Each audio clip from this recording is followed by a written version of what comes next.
ప్రేక్షకులకు నమస్కారం అండి. ఇప్పుడు చాలామంది అంటే ఏజ్ తోటి పని లేదండి. లేకుండానే మాకు జుట్టు రాలిపోతుందండి, విపరీతంగా రాలిపోతుంది, జుట్టు పెరగడానికి ఏదైనా చెప్పండి అని అడుగుతూ ఉంటారు. ఈ ప్రత్యేకంగా నాకు ఎక్కువగా ఫోన్లు వచ్చేది ఎక్కడి నుంచి అంటే అమెరికా నుంచి వస్తూ ఉంటాయి. అమెరికన్ పేషెంట్లు అడుగుతూ ఉంటారు, మా పిల్లలు చిన్నప్పుడే జుట్టు ఊడిపోతుందండి, చాలా ఇబ్బందిగా ఉంది, ఎన్నో రకాలుగా మేము ఇబ్బంది పడుతున్నాం అని అడుగుతూ ఉంటారనమాట. దీనికి చాలా చక్కని ఒక రెమెడీ చెప్తానండి. జుట్టు ఊడిపోవటానికి కారణం ఏంటి అంటే మినరల్స్ లోపం వల్ల ఊడిపోతుందండి. ఆ మినరల్స్ని శరీరానికి పంపేది ఏది అవయవం కిడ్నీ ఎక్కువగా పంపుతుంది. అందుకనే కిడ్నీ వ్యాధి వచ్చిన వాళ్ళకి ఆ మినరల్స్ ఒకటి కాకుండా టాక్సిన్స్ని కూడా పంపేస్తుంది. కాబట్టి రక్తం కలుషితం అయిపోవడం వల్లే ఆ రక్తంలో ఉన్న విష పదార్థాలను తీయటానికే మనకు డయాలసిస్ చేస్తూ ఉంటారండి. ఆ డయాలసిస్ చేయడం అంటే కిడ్నీ ప్రాబ్లం ఉన్న వాళ్ళకి కూడా ఈ హెయిర్ ఫాల్ అనేది ఎక్కువగా జరగడానికి ఆస్కారం ఉంది. కిడ్నీ ఆరోగ్యంగా ఉండాలి, మంచి మినరల్స్ ఇవ్వాలంటే ముందర కిడ్నీకి ఏదో ఒకటి వాడుకుంటే హెయిర్ ఫాల్ కొంతవరకు కంట్రోల్ అవుతుందండి. ఇలా అన్నానని మా అందరి కిడ్నీలు దెబ్బతింటున్నాయేమో అని అనుకోవద్దు. అంటే కిడ్నీ యొక్క ఆరోగ్యాన్ని పెంచుకోమంటున్నానండి. పెంచుకోవడం, మినరల్స్ శరీరానికి చక్కగా అందించడం. ఎప్పుడైతే ఐరన్, అందులో చాలా ఇంపార్టెంట్ మినరల్ ఏంటంటే జుట్టు రాలిపోకుండా ఉండాలంటే ఐరన్ డెఫిషియన్సీ అనేది మీ బాడీలో ఉండకూడదండి. ఈ ఐరన్ డెఫిషియన్సీని తగ్గించడానికి మళ్ళీ సహాయపడేది ఏంటి? Vitamin C. Vitamin C dilute చేసి దాన్ని మీ శరీరంలో చక్కగా అందిస్తుంది. విటమిన్ సి తక్కువ ఉన్న వాళ్ళకి కూడా మీరు తిన్న ఆహారంలో కానీ మీరు వేసుకున్న మెడిసిన్లో కానీ ఐరన్ ఉన్నా కూడా బాడీలోకి సప్లై అవనివ్వదండి. అందుకు మీరు ఏం చేయాలంటే తప్పనిసరిగా విటమిన్ సి అనేది అంటే ఒక నిమ్మకాయో, ఒక పచ్చి మామిడికాయో పుల్లగా ఉన్నది, ఇంకోటో ఇటువంటివి వాడుకోవాలి. మనం వాడుకుంటా కనుక ఐరన్ హైయెస్ట్ దేంట్లో ఉంటుందండి? ఉసిరికాయలో ఉంటుంది. అలాగే ఈ హెయిర్ రాలకుండా ఉండాలి అంటే మన స్కాల్ప్లో ఉన్న బ్యాక్టీరియా వల్ల కానీ ఫంగస్ ప్రాబ్లం వల్ల కూడా దానివల్ల కూడా హెయిర్ ఫాల్ అవుతుందండి. లేకపోతే స్ట్రాంగ్ కెమికల్స్ సబ్బులు కానీ షాంపులు కానీ వాడడం వల్ల కూడా ఇబ్బంది రావచ్చు. ఈ బ్యాక్టీరియా ఫంగస్ ఇటువంటివి తగ్గి స్కాల్ప్ మీద ఎటువంటి చుండ్రు కానీ ఇంకోటి లేకుండా ఉండాలి అంటే మనం 1 లీటర్ కొబ్బరి నూనె తీసుకునండి. అందులో 50 అడవి జీడి పిక్కలు అంటాం, అడవి జీడి గింజలు అంటాం. అవి నల్లగా ఉంటాయి, చిన్నవి ఉంటాయి. అది గ్లౌజ్ ఏదైనా పెట్టుకుని జాగ్రత్తగా కట్ చేయాలండి. ఆ కట్ చేసేటప్పుడు దాని లోపల ఆయిల్ ఉంటుంది, అది మీద పడితే పొక్కుతుంది, మొహం మీద పడితే పుండెడిపోతుంది.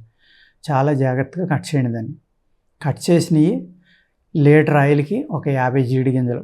మీది బాగా వేడి శరీరం, తలపోటు ఉంది, అటువంటి వాళ్ళు 25 జీడి గింజలు కానీ 30 కానీ వేసుకోండి, 50 వేయొద్దు. మీకు ఇబ్బంది లేదు, మేము తట్టుకోగలమంటే 50 గింజల దాకా వేసుకోవచ్చండి. వేసుకుని ఆ గింజలు ఆ నూనెలో వేగిపోయి తేలిపోవాలి. మీరు ముందర వేసినప్పుడు మునిగిపోవాలి, తర్వాత తేలాలి. ఆ రకంగా కనుక మీరు మరగబెట్టుకుని ఆయిల్ కొబ్బరి నూనెలో ఎప్పుడైతే ఈ గింజలు పైకి తేలిపోయిన తర్వాత దాన్ని చక్కగా చట్టంతో గరిటెతో తీసేసుకుని ఈ కొబ్బరి నూనె ఆరిన తర్వాత చల్లారిపోయిన తర్వాత ఒక గాజు సీసాలో పోసుకుని రోజు పడుకునేటప్పుడు మీ స్కాల్ప్కు మర్దన చేసుకుని పడుకున్నారనుకోండి, ఈ ఫంగల్ వల్ల బ్యాక్టీరియా వల్ల ఎవరికైతే రాలిపోతుందో చుండ్రు వల్ల కానీ ఇంకోటి కానీ ఆ రాలిపోయే వెంట్రుకలు రాలకుండా ఒక 15 రోజులు 20 రోజుల్లో మీ జుట్టు చక్కగా రాలటం ఆగిపోయి పెరగడం మొదలు పెడుతుంది. ఇది చాలా బాగా పనిచేస్తుంది అనమాట. ఒక రెడ్డి గారు నెల్లూరు నుంచి వచ్చి రాజుగారు మీరు చెప్పింది నేను చేసుకున్నాను, చాలా అద్భుతంగా పనిచేస్తుంది, బహుశా ఈ వీడియో ఆయన కూడా చూస్తారేమో, అందుకు మీరు చెప్పిన చిట్కాలు చాలా బాగా పనిచేస్తున్నాయి కాబట్టి నేను మీ దగ్గరికి వచ్చాను. నేను బల్క్ డ్రగ్ వ్యాపారం ఉంది నాకు, అయినా కూడా మీరు చెప్పింది చాలా బాగా పనిచేసింది కాబట్టి మీ దగ్గరికి వచ్చానని చెప్పారు. అదేవిధంగా నైట్ పడుకున్నప్పుడు ఏం చేస్తారంటే ఈ ఉసిరికాయ పొడి ఏదైతే ఉందో దాంతో కషాయం కాసుకోండి చక్కగా. ఆ కషాయం చల్లారిన తర్వాత స్కాల్ప్కి కానీ జుట్టుకి అంతా రాసేసుకుని గుడ్డ జుట్టుకుని పడుకోండి. జిగురుగా ఉందండి, మాకు నిద్ర పట్టలేదండి, లేకపోతే జుట్టు అంతా గట్టిగా అయింది, ఇవన్నీ చెప్పొద్దు నాకు. మీకు ఫలితం కావాలంటే రాసుకోవాలి. మన్నాడు ఏం చేస్తారంటే మళ్ళీ అదే ఉసిరి కషాయంతో తల బాగా అంటేసుకుని నీళ్లు చక్కగా పోసుకుని పూర్తిగా కడిగేసుకుని నేను చెప్పిన ఈ కొబ్బరి నూనెతో చేసిన మందు కనుక రాసుకుంటూ ఉంటే మీ హెయిర్ గ్రోత్ కూడా చాలా బాగా ఉంటుందండి. చాలా అంటే చాలా. ఎందుకు అంటే ఉసిరికాయలో హయ్యెస్ట్ లెవెల్లో ఉంటుందండి ఐరన్. మనం ప్రతిదానికి కూడా గుంటకలగర వాడుకుంటాం. గుంటకలగర అంటాం, గుంటగన్నాకు అంటాం. ఇది మీరు అలా నలిపిన వెంటనే మీ చేతులు నల్లగా అయిపోతాయి, చూసుకోండి. అదేవిధంగా మీరు ఏదైతే ఉసిరికాయ ఉందో అది కోసిన కత్తిపీట కానీ చాకు కానీ మీ చేతులు కానీ నల్లగా అయిపోతాయి. ఇలా నల్లగా అయిపోయినాయి అంటే అందులో హైయెస్ట్ ఐరన్ ఉన్నట్టు లెక్కండి. మీకు అదే గుర్తు. నల్ల జీడి గింజల్లో కూడా ఒక అద్భుతమైన వైరస్ని చంపేది, బ్యాక్టీరియాని చంపే గుణం ఉంటుందండి. నల్ల జీడి గింజతోటి మందు చేయగలిగితే పచ్చిని లేకుండా అందరూ తినొచ్చు. అద్భుతమైన మెడిసిన్స్ ఉన్నాయి నల్ల జీడి గింజతో చేసేది. దాన్ని మేము భల్లాతకి అంటాం ఆయుర్వేదంలో. నల్ల జీడి గింజలు అనమాట. అడవి జీడి గింజ అంటారు, నల్ల జీడి గింజ అంటారు. కానీ చాలా పవర్ఫుల్. అది శుద్ధి చేయకుండా వాడితే ప్రమాదం. ఇది పైన రాసుకునే ఆయిలే కాబట్టి మీరు వాడుకోవచ్చు. ఒక 25 గింజలు వేసుకోండి, సరిపోతుంది. బాగా తొందరగా రిజల్ట్ కావాలనుకుంటే 50 గింజలు వేస్తే కనుక అది చాలా వేడి చేస్తుంది అనమాట. అది వేడి గుణం ఉన్న వాళ్ళకి తలపోటు వస్తుంది.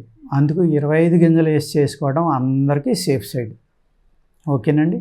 ఈ విధంగా చక్కని హెయిర్ ఆయిల్ చేసుకుని ఉసిరి కషాయంతో తలంటుకుని మొన్నాడు కూడా మళ్ళీ అదే ఉసిరి కషాయంతో తలంటుకోండి.